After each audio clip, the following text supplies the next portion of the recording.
Dear students, இந்த வீடியோவில் நம்ம என்ன பார்க்க போகிறோம் அப்படின்னு பார்த்தீங்க அப்படின்னாக்க common type system. Common type சிஸ்டம்னா என்ன அப்படின்னு பார்த்தீங்க அப்படின்னாக்க different types of data types நீங்கள் பார்த்துருப்பீங்க. இன்ட்டு பார்த்துருக்கீங்க, ஃப்ளோட் பார்த்துருப்பீங்க. So not only int and float. So இது ஒரு எக்ஸாம்பிள் தான். ஸோ நிறைய huge collection of data types வந்து இருக்குது. ஸோ அந்த டேட்டா டைப்ஸினுடைய டேட்டாஸையும் அதனுடைய டெஃபினிஷனையும் மெமரியிலே எப்படி சேவ் பண்ணுறாங்க, என்ன டைப்பில் வந்து சேவ் பண்ணுறாங்க அப்படின்றத சொல்கிறதா வந்து பார்த்திங்க அப்படின்னாக்க எப்படி சேவ் பண்ணியிருக்காங்க அப்படின்றத குறிக்கும் ஒரு ஸ்டாண்டர்ட் தான் வந்து பார்த்திங்க அப்படின்னாக்க காமன் டைப் சிஸ்டம். ஸோ இது வந்து பார்த்திங்க அப்படின்னாக்கா டிஃப்ரெண்ட் லாங்குவேஜஸில் வந்து ப்ரோக்ராம் எழுதுவாங்க. இந்த .NET ஃப்ரேம்வொர்க் வந்து பார்த்திங்க அப்படின்னாக்க யூஸிங் மேனேஜ்டு கோடு யூஸ் பண்ணி என்ன பண்ணுவோம் அப்படின்னாக்க எக்ஸிக்யூட் ஆகுன்றது ஏற்கனவே சொன்னேன். ஸோ இங்கே வந்து பார்த்திங்க அப்படின்னாக்க அந்த காமன் டைப் சிஸ்டம் வந்து பார்த்திங்க அப்படின்னா 2 டைப்ஸ் ஆஃப் ரெஃபரன்ஸ் டைப்ஸ், அதாவது டேட்டாஸை வச்சுருக்கோம். 2 மெத்தட்ஸில் டேட்டாஸை வந்து என்ன பண்ணோம் அப்படின்னாக்க டெஃபினிஷனோட சேர்த்து வச்சுருக்கோம். ஒன்று வந்து பார்த்திங்க அப்படின்னாக்க வேல்யூ டைப், அனதர் ஒன்று வந்து பார்த்திங்க அப்படின்னா ரெஃபரன்ஸ் டைப். ப்ரீவியஸ் வீடியோலேயே நான் வந்து வேல்யூ டைப்னா என்ன, ரெஃபரன்ஸ் டைப்னா என்ன அப்படின்றது வந்து பார்த்திங்க அப்படின்னாக்க உங்களுக்கு இன் ப்ரீஃபாக எக்ஸ்பிளைன் பண்ணியிருக்கேன். சப்போஸ் அதை பார்க்காதவங்க அந்த வீடியோ பார்த்துட்டு நீங்கள் வரலாம். சரிங்களா? இந்த வேல்யூ டைப்ஸ்ன்றது வந்து பார்த்திங்க அப்படின்னாக்க pre defined data types, structure, enumeration. So இதெல்லாம் வந்து நம்ம படித்தோம். அரேஸ். ஸோ இதெல்லாம் வந்து பார்த்திங்க அப்படின்னா ப்ரீ டிஃபைன்டு டேட்டா டைப்ஸு. இதுக்குள்ளே வந்து பார்த்திங்க அப்படின்னாக்க வேல்யூஸ் வந்து என்ன பண்ணலாம் அப்படின்னாக்க நம்ம ஸ்டோர் பண்ணலாம் வேல்யூ டைப்ஸில். நெக்ஸ்ட் வந்து ரெஃபரன்ஸ் டைப் வந்து பார்த்திங்க அப்படின்னா ஸ்ட்ரிங், அரே, கிளாஸஸ் இதெல்லாம் வந்து பார்த்திங்க அப்படின்னாக்க ரெஃபரன்ஸ் டைப். ஸோ ரெஃபரன்ஸ் டைப்பில் டைரெக்டாக வேல்யூஸ் என்ன இருக்காது அப்படின்னாக்க வச்சுருக்காது. ஸோ இது என்ன பண்ணியிருக்கோம் அப்படின்னாக்க ரெஃபரன்ஸ் டைப்பில் அந்த வேல்யூ எங்கே ஸ்டோர் ஆகிருக்கு மெமரியில் அப்படின்ற அதனுடைய பாயிண்டர் வேல்யூ மட்டும்தான் என்ன பண்ணியிருக்கோம் அப்படின்னாக்க வச்சுருக்கோம். வேல்யூ டைப் அப்படி கிடையாது. டைரெக்டாக ஒரு வேரியபிள் இருக்குது அப்படின்னாக்க ஸோ அந்த வேரியபிளுக்கு மெமரி அலோகேட் பண்ணி ஸோ அந்த வேரியபிள் நேமில் தான் உங்களுக்கு வந்து என்ன இருக்கும் அப்படின்னாக்க வேல்யூ ஸ்டோர் ஆகிருக்கும். சப்போஸ் நீங்கள் அந்த வேரியபிளை நீங்கள் அக்சஸ் பண்ணணும் அப்படின்னாக்க என்ன பண்ணலாம் அப்படின்னாக்க யூஸிங் தட் வேரியபிள் நேம் நீங்கள் டைரெக்டாகவே என்ன பண்ணலாம் அப்படின்னாக்க அந்த மெமரியில் ஸ்டோர் பண்ணியிருக்கிற அந்த வேல்யூவை வந்து அக்சஸ் பண்ணலாம். இதுதான் வந்து பார்த்திங்க அப்படின்னாக்க வேல்யூ டைப்.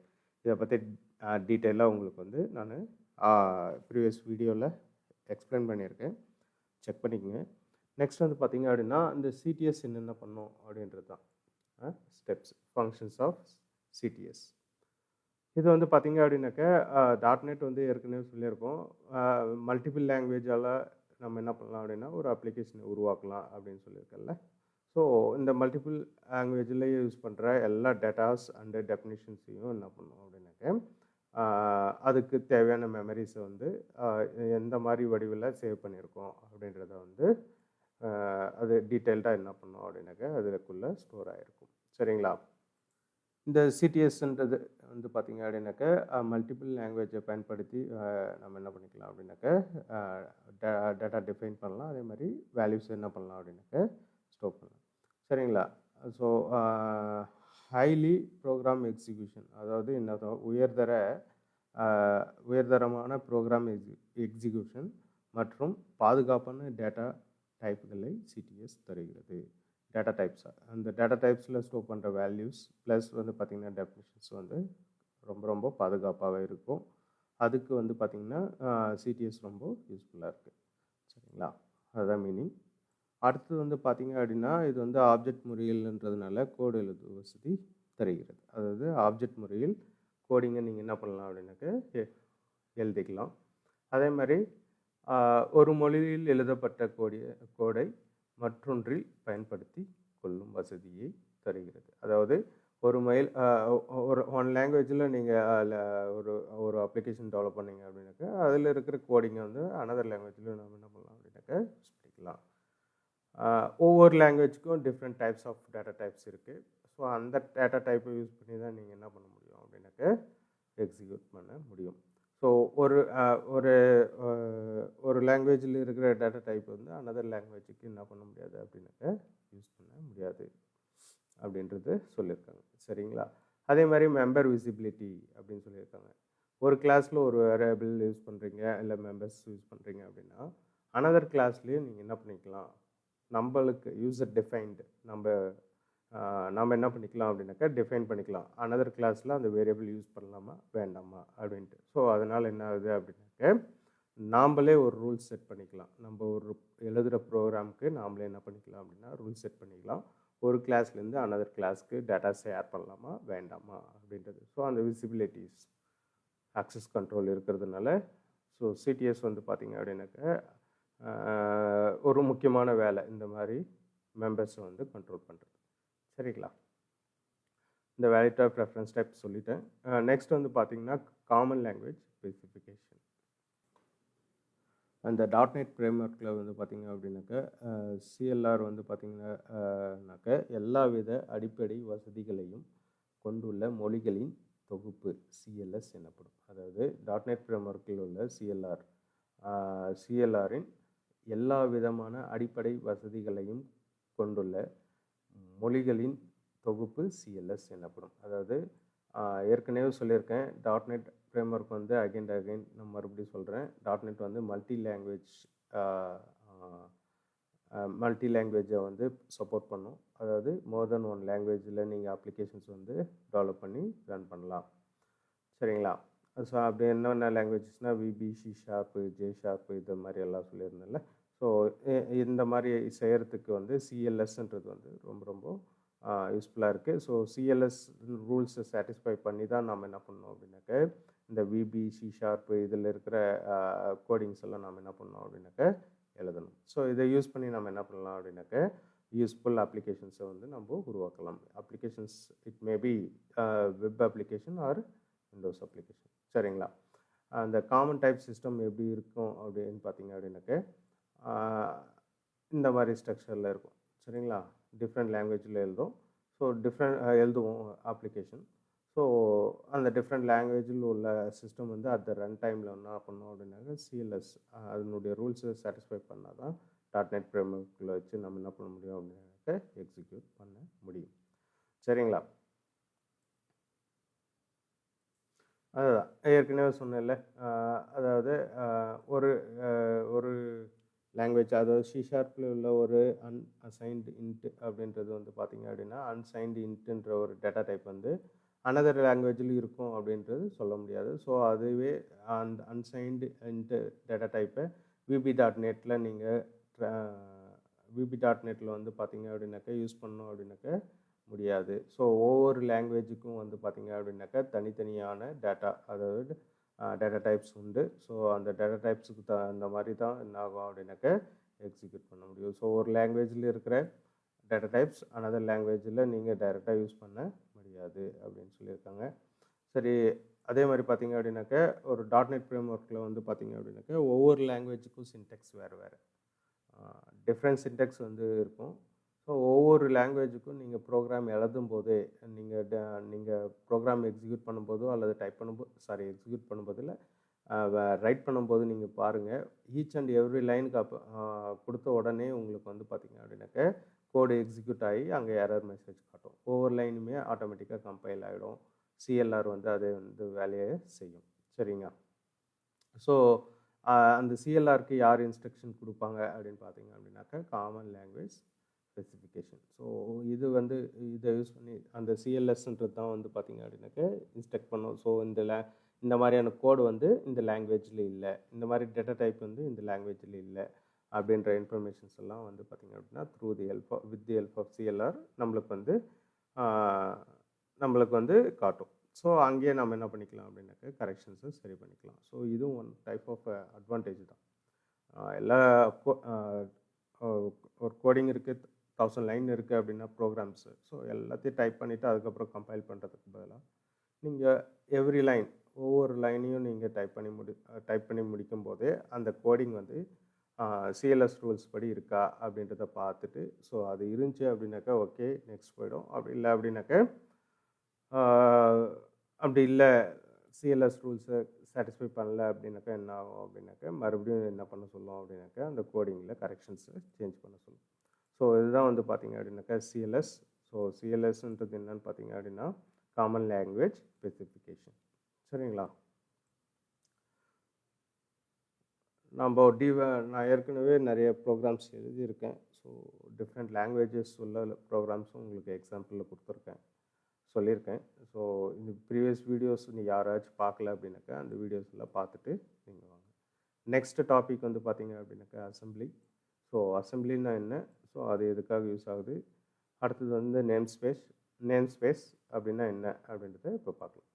ஸோ அசம்பிளின்றது என்னன்னு பார்த்தீங்க அப்படின்னாக்க ஒரு ப்ரோக்ராம் எழுதிடுறீங்க, அதுக்கு தேவையான கிளாஸஸ் எல்லாம் என்ன பண்ணிக்கிறோம் அப்படின்னாக்க with help of name space நம்ம கால் பண்ணிக்கிறோம்.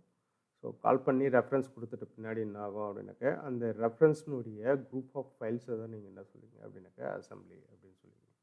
சிங்கிள் ஃபைல் இருந்துச்சு அப்படின்னாக்க சிங்கிள் அசம்பிளி, அல்லது மல்டிபிள் ஃபைல்ஸை வந்து கொண்டுள்ளது அப்படின்னாக்கா அதை வந்து என்ன பண்ணுவீங்க அப்படின்னாக்க மல்டிபிள் அசம்பிளி அப்படின்னு சொல்லுவீங்க. ஸோ அந்த ஃபைல் எப்படியெல்லாம் இருக்கலாம் அப்படின்னு பார்த்தீங்கன்னா அது EXE ஃபைலாக இருக்கலாம், அல்லது DLL dynamic linking library. So DLL ஃபைலாக இருக்கலாம், அல்லது ஒரு இமேஜாக இருக்கலாம், அதுவும் வந்து பிட்மேப் ஃபைல்ஸாகவும் இருக்கலாம், மேனிஃபெஸ்டாகவும் இருக்கலாம். ஸோ இதை மல்டிபிள் ஃபைல்ஸ் இருக்கிறதுனால ஸோ இதை என்ன சொல்லுவோம் அப்படின்னாக்க மல்டிபிள் அசம்பிளி. அதே மாதிரி பார்த்திங்கன்னா சிங்கிள் ஃபைல் அசம்பிளி இருக்கிறதுனா சிங்கிள் அசம்பிளி அப்படின்னு சொல்லுவோம். ஸோ அசம்பிளின்னா என்னன்னு பார்த்தீங்க அப்படின்னா குரூப் ஆஃப் ஃபைல்ஸ், அதாவது குரூப் ஆஃப் ஃபைல்ஸு. அந்த ஃபைல் வந்து என்னென்ன எப்படி இருக்கும் அப்படின்னு பார்த்தீங்கன்னா எதர் EXE-ஆக இருக்கும் அல்லது DLL ஃபைலாக இருக்கும். ஸோ இது எப்போது நம்மளுக்கு வந்து இது கிடைக்கும் அப்படின்னு பார்த்தீங்க அப்படின்னாக்க கம்பைல் செய்யப்படும்போது அவுட்புட் ப்ரோக்ராம் தான் நம்ம என்ன சொல்லுவோம் அப்படின்னாக்கா அசம்பிள் அப்படின்னு சொல்லுவோம். ஃபார் எக்ஸாம்பிள் நம்ம ஒரு ப்ரோக்ராம் எடுக்கிறோம்னு வச்சுக்கோங்க, ப்ரோக்ராம் எழுதுகிறோம். ஃபார் எக்ஸாம்பிள்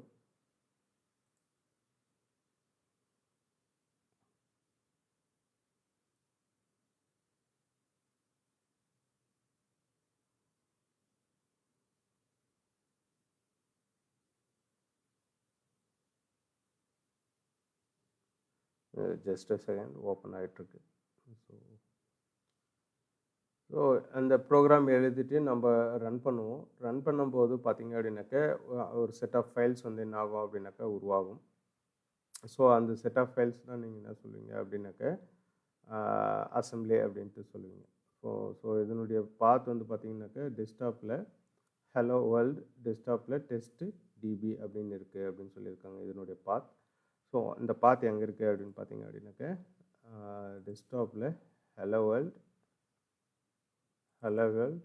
அதுக்குள்ளே டெஸ்ட் டிபி அப்படின்ற ப்ரோக்ராம்குள்ளே இருக்குது அப்படின்னு சொல்லியிருக்காங்க. ஸோ இந்த லொக்கேஷனில் பார்த்தீங்க அப்படின்னாக்க நம்ம டெவலப் பண்ண ப்ரோக்ராம்ஸ் வந்து ஸ்டோர் ஆகிருக்கு. ரன் பண்ணும்போது பார்த்திங்கன்னா பின்னில் டிபக்ன்ற ஒரு ஆப்ஷனுக்குள்ளே பார்த்தீங்க அப்படின்னாக்கா ஒரு செட் ஆஃப் ஃபைல்ஸ் வந்து என்ன ஆகும் அப்படின்னாக்க உங்களுக்கு க்ரியேட் ஆகும்.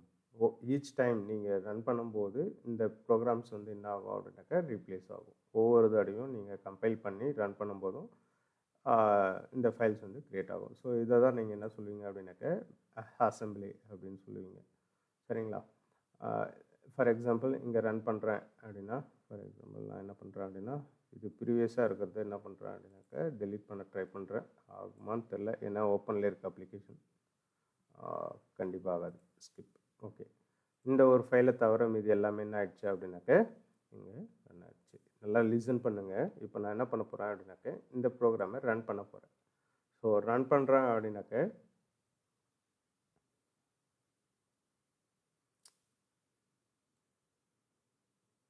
சரிங்களா, இந்த ப்ரோக்ராமை நான் ஒன்ஸ் நான் ரன் பண்ண உடனே என்ன ஆகுது அப்படின்னாக்கா உங்களுக்கு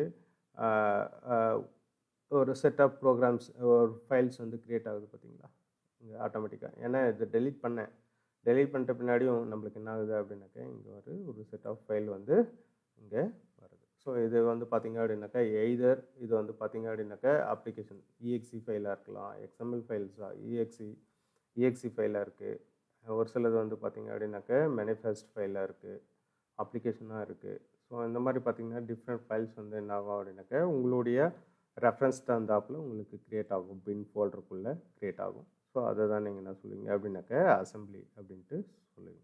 சரிங்களா? ஸோ சம் எரர் இருக்குது அந்த ஃபைலில். Okay, nothing, no problem. Okay, இதை தான் இதில் வந்து டைப்ஸ் ஆஃப் அசம்பிளி இருக்குது. ஒன்று வந்து டைப்ஸ் ஆஃப் அசம்பிளிஸ் வந்து 3 டைப்ஸ் கொடுத்துருக்காங்க. ஒன்று வந்து பார்த்திங்க அப்படின்னாக்கா ப்ரைவேட், ரெண்டாவது வந்து பார்த்திங்க அப்படின்னாக்கா ஷேர்டு அசம்பிளிஸ், அடுத்தது வந்து சேட்டலைட் அசம்பிளிஸ். இந்த ப்ரைவேட்டுன்றது வந்து ஒரே ஒரு அப்ளிகேஷன்ஸ்குள்ளே நீங்கள் வந்து ஃபைல்ஸை ஷேர் பண்ணீங்க அல்லது அந்த ஃபோல்டரை ஷேர் பண்ணீங்க அப்படின்னாக்கா அந்த ஃபோல்டர் வந்து பார்த்திங்க அப்படின்னாக்கா சேம் நேமில் இருக்கக்கூடாது. அனதர் ஃபைலோ அல்லது ஃபோல்டரோ அதே நேமில் இருக்கக்கூடாது. சிங்கிள் ஃபைல் மட்டும்தான் இருக்கும். அந்த ஒரு பர்டிகுலர் அப்ளிகேஷன்ஸ்க்கு மட்டும்தான் அது ஷேர் ஆகும். ஸோ இதை தான் நீங்கள் என்ன சொல்லுவீங்க அப்படின்னாக்கா ப்ரைவேட் அசம்பிளி அப்படின்ட்டு சொல்லுவீங்க. ஸோ இங்கே வந்து பார்த்திங்க அப்படின்னாக்கா பின் ஃபோல்டருக்குள்ளே என்ன ஆகும் அப்படின்னாக்கா எல்லா டேட்டாஸும் என்ன பண்ணும் அப்படின்னாக்கா காப்பி பண்ணி வச்சு ரன் பண்ண முடியும் அப்படின்னு சொல்லியிருக்காங்க. சரிங்களா? ஷேர்ட் அசம்பிளின்றது வந்து பார்த்திங்கன்னா global assembly catch. For example வந்து பார்த்திங்க அப்படின்னாக்கா மோர் தென் ஒன் அப்ளிகேஷன்ஸ் வந்து அந்த பர்டிகுலர் அசம்பிளியில் உள்ள ஃபோல்டர்ஸை என்ன பண்ணலாம் அப்படின்னாக்கா அக்சஸ் பண்ணலாம். ஸோ இதை தான் நீங்கள் என்ன சொல்லுவீங்கன்னா ஷேர்ட் அப்படின்னு சொல்லுவீங்க. மீன்ஸ் அதாவது குளோபல் அசம்பிளி கேட்ச் அப்படின்ட்டு சொல்லுவீங்க. சேட்டலைட் அசம்பிளின்றது வந்து பார்த்திங்க அப்படின்னாக்கா வெவ்வேறு நிலைகளை கொண்ட பல மொழிகளிலும் இவற்றை பயன்படுத்தி கொள்ளலாம். ஸோ இதுதான் நீங்கள் என்ன சொல்லுவீங்க அப்படின்னாக்கா சேட்டலைட் அசம்பிளி அப்படின்ட்டு சொல்லுவீங்க. ஸோ நேம் ஸ்பேஸ் அப்படின்னா என்ன அப்படின்றது ப்ரீவியஸ் கிளாஸஸ்லேயே சொல்லிட்டேன். மறுபடியும் இங்கே தியரியாக வருது ஃபஸ்ட் யூனிட்டில். So no problem. ஸோ நீங்கள் என்ன பண்ணலாம் அப்படின்னாக்கா நேம் ஸ்பேஸ்ன்றது it's a group of it's a collection of class libraries. Name இது வந்து பார்த்திங்க அப்படின்னா ஒரு ஆர்டரில் என்ன பண்ணியிருப்போம் அப்படின்னாக்கா அதுக்கு நேம் கொடுத்துருப்போம். ஸோ அதுதான் நம்ம என்ன சொல்லுவோம் அப்படின்னாக்கா நேம் ஸ்பேஸ் அப்படின்ட்டு சொல்லுவோம். ஸோ எக்ஸாம்பிள் வந்து நம்ம ப்ரோக்ராமில் கூட பார்க்கலாம். ப்ரீவியஸ் ப்ரோக்ராமில் நம்ம வந்து பார்த்திங்க அப்படின்னாக்கா name space, different name space நம்ம வந்து ப்ராஜெக்டில் ரன் பண்ணியிருப்போம், யூஸ் பண்ணியிருப்போம். ஸோ அந்த நேம் ஸ்பேஸ் என்னென்னு பார்த்தீங்க அப்படின்னாக்கா இதெல்லாம் தான் நீங்கள் கொடுத்த name space, different name spaces. So இதில் வந்து system.data.mysql கிளைண்ட்டுன்னு சொல்கிறோம்ல. ஸோ MySQL கிளைண்ட் அதுக்கான கிளாஸஸ் மெமரிஸ் எல்லாம் என்ன பண்ணியிருக்கோம் அப்படின்னாக்கா வச்சுருக்கோம். ஸோ எஸ்கியூஎல் சர்வரோட நம்ம கனெக்ட் பண்ண தேவையான அனைத்து கிளாஸஸ் அண்ட் லைப்ரரிஸும் எது வச்சுருப்போம் அப்படின்னு பார்த்திங்க அப்படின்னா SQL கிளைண்ட்டுன்ற ஒரு ஃபோல்டர். ஸோ அதை வந்து நம்ம இம்போர்ட் பண்ணி அதுக்குள்ளே என்னென்ன ஃபங்க்ஷன்ஸ் மெத்தட்ஸ் எல்லாம் இருக்கும் பார்த்திங்கன்னா MySQL connection, command, data SQL reader, சரிங்களா, SQL டேட்டா ரீடர். ஸோ இந்த மாதிரியான கிளாஸஸ் வந்து பார்த்திங்க அப்படின்னாக்கா எதுக்கு அண்டரில் இருக்கும் அப்படின்னு பார்த்திங்க அப்படின்னா SQL கிளைண்ட்டுக்கு. ஸோ சப்போஸ் நீங்கள் இதை இம்போர்ட் பண்ணல அப்படின்னாக்கா கண்டிப்பாக என்ன ஆகும் அப்படின்னாக்கா உங்களுக்கு எரர் தான் வரும். சப்போஸ் நீங்கள் இதை இம்போர்ட் பண்ணல அப்படின்னா கண்டிப்பாக உங்களுக்கு வந்து இந்த கிளாஸஸ் இல்லை அப்படின்ற ஒரு ஆப்ஷன் தான் உங்களுக்கு வந்து எரர்ஸ் தான் உங்களுக்கு கிடைக்கும். ஸோ நேம் ஸ்பேஸ்ன்றது வந்து பார்த்திங்கன்னா just it's a collection of huge collection of classes and libraries. So அந்த அந்த பர்டிகுலர் நேம் ஸ்பேஸ்க்குள்ளே என்ன இருக்கும் அப்படின்னாக்க அந்த பர்டிகுலர் கிளாஸஸ்க்கான கோடிங் எல்லாமே என்ன இருக்கும் அப்படின்னாக்க ஸ்டோர் ஆகிருக்கும். ஸோ அதுதான் நம்ம என்ன சொல்லுவோம் அப்படின்னாக்க நேம் ஸ்பேஸ் அப்படின்ட்டு சொல்லுவோம். ஸோ பை ப்ரீஃப்லி நம்ம இப்படி தான் வந்து அண்டர்ஸ்டாண்ட் பண்ணிக்கணும் நேம் ஸ்பேஸ்னால் என்ன அப்படின்றது. ஸோ நேம் ஸ்பேஸ்ன்றது பெரிய டாபிக். ஸோ இது இங்கே ப்ரீஃபாக கொடுத்துருக்காங்க, சரிங்களா. இதை படித்து பார்த்தீங்கன்னாக்க நான் சொன்னதாக இருக்கும், சரிங்களா. அடுத்தது வந்து பார்த்திங்க அப்படின்னா நேம் ஸ்பேஸ் எப்படி ஹையரார்க்கியலாக கொடுத்துருக்காங்க, எப்படி வந்து ஒரு ஒரு ஒரு ஃபார்மில் நேம் ஸ்பேஸ் இருக்கும், 2 டிஃப்ரெண்ட் கிளாஸஸ் இருக்கும், பட் சேம் நேமில் இருக்கும். ஸோ அதை நம்ம எப்படி வந்து கேட்டகரைஸ் பண்ணுறது அப்படின்றத வந்து நம்ம என்ன பண்ணுறோம் அப்படின்னா ஒரு எக்ஸாம்பிளோட கொடுத்துருக்காங்க.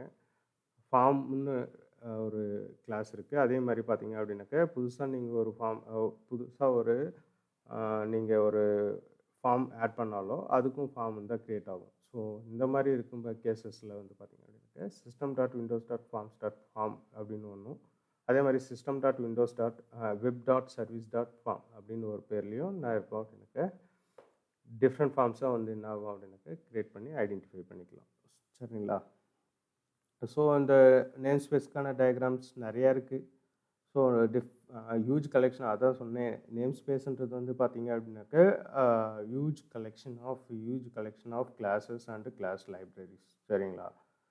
ஸோ அது பர்டிகுலராக நம்மளுக்கு என்ன பர்பஸ்க்காக நம்ம அந்த ப்ரோக்ராம் யூஸ் பண்ண போகிறோமோ அந்த பர்பஸ்க்கான நேம் ஸ்பேஸை மட்டும் கால் பண்ணி நம்ம என்ன பண்ணிக்கலாம் அப்படின்னாக்கா யூஸ் பண்ணிக்கலாம். சரிங்களா? அப்படி கால் பண்ணும்போது எப்படி ஹையரார்க்கியலாக கால் பண்ணணும் அப்படின்னாக்கா ஃபஸ்ட்டு ரூட், தென் சப் கிளாஸ், தென் சப் அப்படி தான் நீங்கள் என்ன பண்ணணும் அப்படின்னாக்கா ஒரு சீக்வன்ஸை தான் உங்களால் என்ன பண்ண முடியும்னா நீங்கள் கால் பண்ண முடியும்.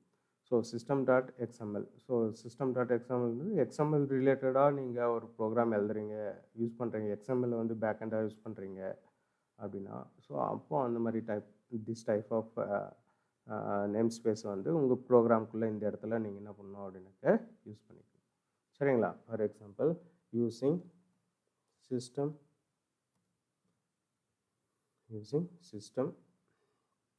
Dot XML. ஸோ எக்ஸ்எம்எல் இந்த பர்டிகுலர் நேம் ஸ்பேஸ் என்ன பண்ணோம் அப்படின்னாக்க எக்ஸ்எம்எல் ஃபைல் ரிலேட்டடாக இருக்கிற எல்லா கிளாஸஸுமே என்ன இருக்கும் அப்படின்னாக்க உங்களுக்கு வந்து அதுக்குள்ளே இருக்கும். ஸோ அது நம்ம டைரெக்டாக அந்த கிளாஸுக்கான ஆப்ஜெக்ட் க்ரியேட் பண்ணிவிட்டு நம்ம யூஸ் பண்ணிட்டு போயிட்டே இருக்கலாம். சரிங்களா?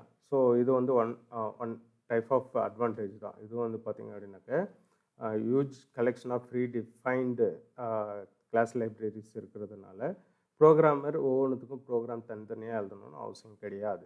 சரிங்களா? அதனால் என்ன பண்ணுறோம் அப்படின்னாக்க ஜஸ்ட்டு அந்த நேம் ஸ்பேஸை கால் பண்ணிவிட்டு ஸோ அதுக்கான கோடிங்கை நம்ம யூஸ் பண்ணிவிட்டு போயிட்டே இருக்கோம். சரிங்களா? ஓகே.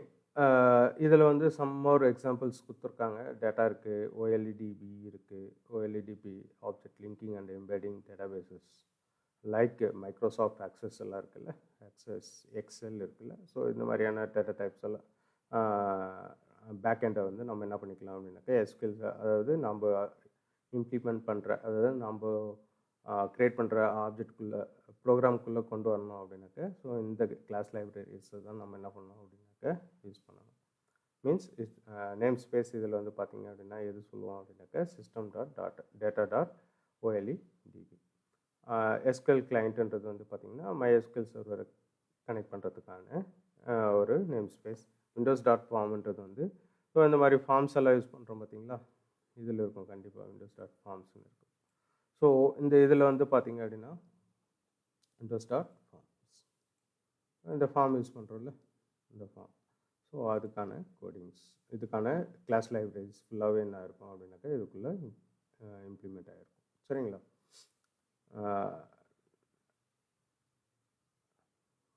ஓகே, சரி. ஸோ இந்த மாதிரியான இந்த மாதிரி ஹையரார்க்கியலாக கிளாஸ் லைப்ரரிஸை நம்ம என்ன பண்ணுறோம் அப்படின்னாக்க ஒரு ப்ரீ டிஃபைன்ட் ஆர்டரில் நம்ம யூஸ் பண்ணுறதுனால இந்த நேமிங் காம்ப்ளெக்ஸ்ன்னு சொல்லுவாங்க. ஸோ அது வந்து அவாய்ட் பண்ணலாம். சரிங்களா? நெக்ஸ்ட் வந்து பார்த்திங்கன்னா visualstudio.net. ஸோ இதை பற்றி கம்ப்ளீட்டாக டீட்டெயில்டாக நான் வந்து பார்த்திங்க அப்படின்னா ப்ரீவியஸ் வீடியோஸில் நிறையா சொல்லிட்டேன். ஸோ இருந்தாலும் மறுபடியும் சொல்லிடுறேன். visualstudio.netன்ற அதனுடைய அட்வான்டேஜ் என்னென்னு பார்த்திங்க அப்படின்னாக்கா web application, web forms create பண்ணிக்கலாம். அதே மாதிரி வெப் ஃபார்ம்ஸ் க்ரியேட் பண்ணிக்கலாம். அதே மாதிரி பார்த்திங்க அப்படின்னாக்கா விண்டோஸ் ஃபார்ம்ஸும் நம்ம க்ரியேட் பண்ணிக்கலாம். Web services and windows services. Windows applications user windows அப்ளிகேஷன்ஸ்னால் என்னென்னா stand alone application. So standard alone application என்னென்னா ஒரு சிஸ்டத்தில் நீங்கள் அந்த ப்ரோக்ராமை யூஸ் பண்ணணும்னா அதில் இன்ஸ்டால் பண்ணி அதில் மட்டும்தான் யூஸ் பண்ண முடியும். நீங்கள் அனதர் சிஸ்டம் நீங்கள் யூஸ் பண்ணோம் அப்படின்னாக்கா அனதர் சிஸ்டத்தில் இன்ஸ்டால் பண்ணி யூஸ் பண்ணணும். ஸோ விண்டோஸ் அப்ளிகேஷன்ஸில் இருக்கிற பெரிய ட்ராபேக் என்னன்னு பார்த்தீங்க அப்படின்னாக்க அப்டேட்ஸ் எதுனா வந்தது அப்படின்னாக்க அந்த அப்டேட்டை வந்து ஈச் அண்ட் எவ்ரி சிஸ்டத்துலேயும் நீங்கள் மேனுவலாக என்ன பண்ணணும் அப்படின்னாக்கா அப்டேட் பண்ணணும். ஸோ இதுதான் வந்து பார்த்திங்க அப்படின்னாக்கா விண்டோஸ் அப்ளிகேஷன். கன்சோல் அப்ளிகேஷன்ன்றது கமெண்ட் லைனில் யூஸ் பண்ணுற ஒரு அப்ளிகேஷன்ஸ். கமெண்ட் லைனில் யூஸ் பண்ணுற அப்ளிகேஷன்ஸ் தான் நீங்கள் என்ன சொல்லுவீங்கன்னா கன்சோல் அப்ளிகேஷன்ஸ். வெப் அப்ளிகேஷன்ஸ் வந்து பார்த்திங்க அப்படின்னாக்க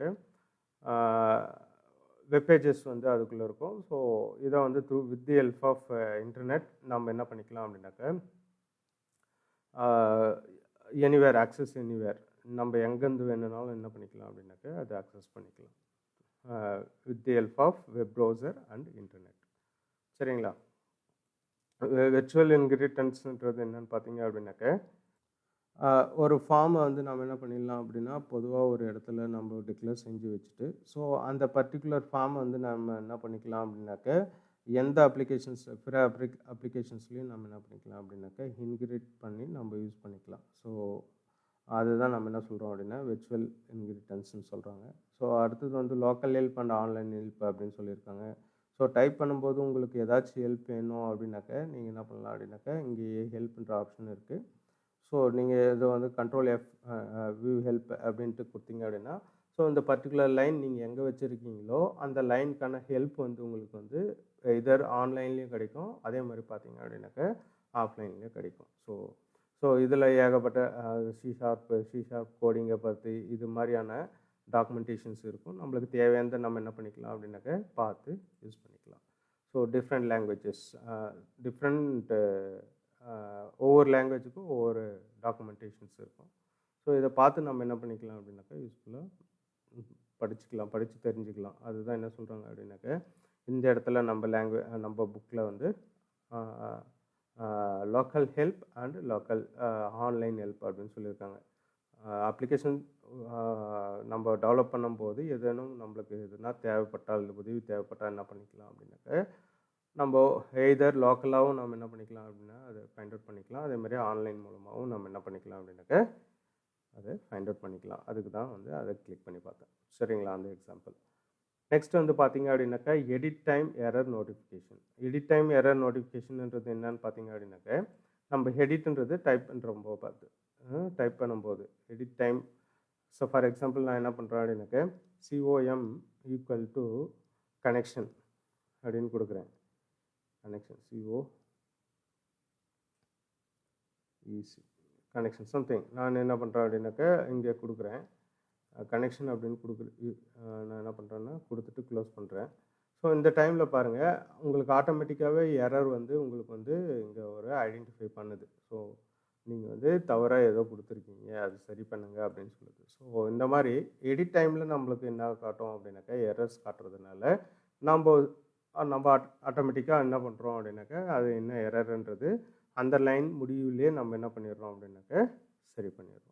ஸோ அது வந்து one kind of feature in .NET framework. சரிங்களா. ஆட்டோ கம்ப்ளீஷன் என்ன அப்படின்னு பார்த்தீங்க அப்படின்னாக்க ஒரு ப்ரோக்ராம் டைப் பண்ணுறீங்க அப்படின்னாக்க சஜெக்டட் லைன்ஸ் வந்து ஆட்டோமேட்டிக்காக உங்களுக்கு வந்துடும். ஃபார் எக்ஸாம்பிள் நம்ம ஒரு ப்ரோக்ராம் வந்து டைப் பண்ணுறோம், ஒரு ப்ரோக்ராம் வந்து இங்கே டைப் பண்ணுறோம், ஒரு லைன் டைப் பண்ணுறேன், நான் இஃப்னு டைப் பண்ணுறேன்னு வச்சுங்க. ஓகே, இஃப்னு டைப் பண்ணிவிட்டு நான் ஜஸ்ட் என்ன பண்ணுறேன் அப்படின்னாக்க ஓப்பன் ப்ராக்கெட் மட்டும் தான் போடுறேன். பட் ஆட்டோமேட்டிக்காக நம்மளுக்கு என்ன ஆகிடுச்சு அப்படின்னாக்க க்ளோஸ் ப்ராக்கெட்டும் வந்துடுச்சு. ஸோ அதே மாதிரி பார்த்தீங்க அப்படின்னாக்க இந்த மாதிரி கொடுத்துட்டு என்ட்ரு கொடுக்குறேன். என்ட்ரு கொடுத்துட்டு ஓப்பன் ப்ரேஸ் போடுறேன். ஆட்டோமேட்டிக்காக என்ன ஆச்சு அப்படின்னாக்க நம்மளுக்கு க்ளோஸ் ப்ரேஸ் கிடச்சிச்சு. ஸோ அந்த மாதிரி சஜெக்ஷன்ஸ். அதே மாதிரி பார்த்தீங்க அப்படின்னா COM டாட் கொடுத்த உடனே நம்மளுக்கு CONல உள்ள அனைத்து ப்ராப்பர்ட்டிஸ், அதே மாதிரி பார்த்தீங்கன்னா மெத்தட்ஸு, இதெல்லாமே உங்களுக்கு வந்து ஆட்டோமேட்டிக்காக வந்து காட்டும். ஸோ இந்த மாதிரி சஜெக்ஷன்ஸ் தான் நம்ம என்ன சொல்கிறோம் அப்படின்னாக்க இங்கே .NETல வந்து டிஃபால்ட்டாகவே இருக்குது அப்படின்றது சொல்கிறோம். ஆட்டோ கம்ப்ளீஷன்ஸ் அப்படின்ட்டு சொல்கிறோம். சப்போஸ் NDFன்றது வந்து பார்த்திங்க அப்படின்னா VB.NETல வர ஸ்டேட்மெண்ட். சரிங்களா. டைப் பண்ணும்போது நம்ம என்ன பண்ணிக்கலாம் அப்படின்னாக்கா எடிட்டும் பண்ணிக்கலாம். அடுத்தது வந்து பார்த்திங்க அப்படின்னாக்க டூல் பாக்ஸ்ன்றது தெரியும் உங்களுக்கு. டூல் பாக்ஸ்னால் என்ன? டூல் பாக்ஸ்ன்றது வந்து பார்த்திங்க அப்படின்னாக்க it's a collection of controls. Different controls இருக்கும். இந்த கண்ட்ரோல்ஸ் யூஸ் பண்ணி நம்ம என்ன பண்ணிக்கலாம் அப்படின்னாக்க useful web applications and Windows applications வந்து க்ரியேட் பண்ணிக்கலாம். சரிங்களா. அதே மாதிரி data source support, different data source வந்து சப்போர்ட் பண்ணுது. ஃபார் எக்ஸாம்பிள் ஆக்சஸில் இருக்கிற டேட்டா பேஸையும் நம்ம ஆக்சஸ் பண்ணிக்கலாம். அதே மாதிரி பார்த்திங்கன்னா SQL சர்வர்லேருந்தும் நம்ம யூஸ் பண்ணிக்கலாம், Oracle யூஸ் பண்ணிக்கலாம். ஸோ இதுக்கான pre defined libraries, name spaces வந்து அவைலபிள். ஸோ அதை வச்சு நம்ம என்ன பண்ணிக்கலாம் அப்படின்னாக்க கோடிங்ஸ் வந்து எழுதிக்கலாம். ஸோ இதெல்லாம் வந்து some advantages of .NET framework. So .NET framework வந்து பார்த்திங்க அப்படின்னாக்க அதனுடைய ஹிஸ்ட்ரி, அதனுடைய டிஃப்ரெண்ட் வெர்ஷன்ஸ் வந்து பார்த்திங்க அப்படின்னா ஃபஸ்ட்டு .NET ஃப்ரேம்வொர்க் 1 இது வந்து பார்த்திங்கன்னா தியரிட்டிக்கலாக நீங்கள் படிச்சுக்கணும். ஃபஸ்ட்டு 2002ல் வந்து பார்த்திங்க அப்படின்னா மைக்ரோசாஃப்ட் நிறுவனம் வந்து அது வெளியிட்டது. ஸோ அதுக்கான ஆப்ரேட்டிங் சிஸ்டம் என்னன்னு பார்த்தீங்கன்னா Windows 98. அதே மாதிரி 2000 XPன்ற ஆப்ரேட்டிங் சிஸ்டத்தில் வந்து அதை யூஸ் பண்ணாங்க. நெக்ஸ்ட் வந்து பார்த்தீங்க அப்படின்னாக்கா 1.1. ஸோ 2003ல் அதே மைக்ரோசாஃப்ட் நிறுவனம் தான் என்னாச்சுன்னா வெளியிட்டது. ஸோ இது வந்து எதுக்காக எந்த ஆப்ரேட்டிங் சிஸ்டத்தில் யூஸ் பண்ணாங்க அப்படின்னு பார்த்தீங்க அப்படின்னாக்கா விண்டோஸ் சர்வர் 2003 ஆப்ரேட்டிங் சிஸ்டத்தில் வந்து பார்த்தீங்க அப்படின்னாக்கா டிஃபால்ட்டாக கொடுத்தாங்க. ஸோ இதை யூஸ் பண்ணி என்னென்ன பண்ணலாம் அப்படின்னு பார்த்தீங்க அப்படின்னாக்கா மொபைல் ASP.NET வந்து ஆதரிக்கிறது. அதாவது ASP.NETன்றது வந்து பார்த்தோம் அப்படின்னாக்கா ஃபஸ்ட்டு 2003ல் வந்து பார்த்தீங்க அப்படின்னாக்கா விண்டோஸ் சர்வர் ஆப்ரேட்டிங் சிஸ்டத்தில் வந்து சப்போர்ட் பண்ணிச்சு. ODBC அண்ட் ஆரக்கிள் ஆகிய போன்ற டேட்டாபேஸ் வந்து என்ன பண்ணுச்சு அப்படின்னாக்கா இது சப்போர்ட் பண்ணுச்சு. ஸோ இன்டர்நெட் ப்ரோட்டோக்கால் வெர்ஷன் 6 ஆதரிக்கிறது அப்படின்னு சொல்லியிருக்காங்க. IP protocols. ஸோ இது வெப் ப்ரோக்ராமிங்கில் நீங்கள் படிப்பீங்க. சரிங்களா? ஸோ நெக்ஸ்ட் வந்து பார்த்தீங்கன்னாக்கா .NET Framework 2.0. ஸோ 2.0 எதுக்காக யூஸ் ஆகுதுன்னு பார்த்தீங்க எப்போ இன்ட்ரடியூஸ் பண்ணாங்கன்னு பார்த்தீங்க அப்படின்னாக்கா 2005ல் Visual Studio 5என்ற வெர்ஷனுக்குள்ளே நம்ம என்ன பண்ணோம் அப்படின்னாக்கா 2.0 அப்படின்ற வெர்ஷன் வந்து இம்ப்ளிமெண்ட் பண்ணாங்க. ஸோ இது சப்போர்ட்டிங் ஆப்ரேட்டிங் சிஸ்டம் வந்து 98, 2000. அடுத்தது வந்து பார்த்தீங்க அப்படின்னாக்கா சர்வர் 2003. ஸோ இந்த மாதிரியான ஆப்ரேட்டிங் சிஸ்டம் வந்து பார்த்தீங்க அப்படின்னாக்கா இதை வந்து .NET Framework வந்து ஒர்க் ஆகும். சப்போர்ட்டிங் ஆப்ரேட்டிங் சிஸ்டம் சொல்லுவாங்க. சரிங்களா? இதுதான் சரிங்களா? இதில் வந்து பார்த்தீங்க அப்படின்னா API இருக்குது, வெப் கண்ட்ரோல்ஸ் இருக்குது, டேட்டா கண்ட்ரோல்ஸ் இருக்குது. ஸோ யூஸிங் தட் நம்ம என்ன பண்ணிக்கலாம் அப்படின்னாக்கா both Windows and web applications create பண்ணிக்கலாம். .NET 3 வந்து பார்த்திங்கன்னா 2006ல் மைக்ரோசாஃப்ட் கம்பெனி வந்து வெளியிட்டது. ஸோ இது சப்போர்ட்டிங் ஆப்ரேட்டிங் சிஸ்டம்ஸ் என்னென்னு பார்த்தீங்கன்னா Windows Vista and Windows server 2003 and also the server 2008. So இது வந்து பார்த்தீங்க அப்படின்னாக்கா .NET 3 வந்து இதில் எல்லாம் என்ன ஆகும் அப்படின்னாக்கா support this type of operating சிஸ்டத்தில் சப்போர்ட் செய்கிறது. சரிங்களா? ஸோ இதில் ஒரு சில அட்வான்டேஜஸ் இருக்குது. ஸோ டிஃப்ரெண்ட் காம்பனன்ட்ஸ் உள்ளது. ஸோ இது பார்த்தீங்க அப்படின்னாக்கா Windows presentation foundation, Windows communication foundations, அதே மாதிரி பார்த்தீங்க அப்படின்னா Windows workflow foundation. So இந்த மாதிரியான காம்பனன்ட்ஸ் எல்லாம் வந்து பார்த்தீங்க அப்படின்னாக்கா இந்த .NET Framework 3ல் இருக்குது. சரிங்களா? .NET Framework 3.5 வந்து 2007ல் மைக்ரோசாஃப்ட் வெளியிடப்பட்டது. ஸோ இது ஆப்ரேட்டிங் சிஸ்டம் என்னென்ன சப்போர்ட்டிங் பண்ணும் அப்படின்னு பார்த்தீங்க அப்படின்னா விண்டோஸ் சர்வர் 2008ல் வந்து